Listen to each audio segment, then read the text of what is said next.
ഈ AI ഇൻഫെർട്ടിലിറ്റിയിലും വന്നു. സംഭവം അങ്ങ് US-ലാണ്.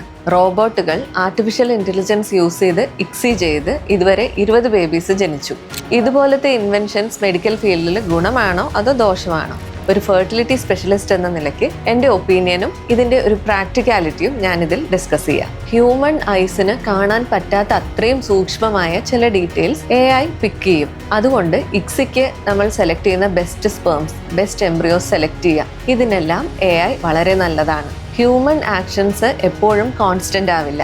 പക്ഷേ AIന് കൺസിസ്റ്റൻ്റ് ആയി ഒരേപോലെ ആ പ്രൊസീജിയർ ചെയ്യാൻ സാധിക്കും, depending on the data which is fed to it.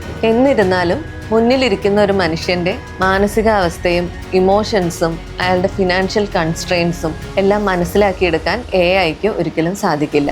അതുകൊണ്ട് ക്ലിനിക്കൽ ജഡ്ജ്മെൻറ്റ്, ഒരു പേഷ്യൻറ്റിനെ ഹോളിസ്റ്റിക് ആയി കാണൽ എന്നതൊന്നും AIക്ക് സാധിക്കില്ല. ഒരിക്കലും ഡോക്ടേഴ്സിനെയോ എംബ്രിയോളജിസ്റ്റിനെയോ റീപ്ലേസ് ചെയ്യാനും AIക്ക് സാധിക്കില്ല.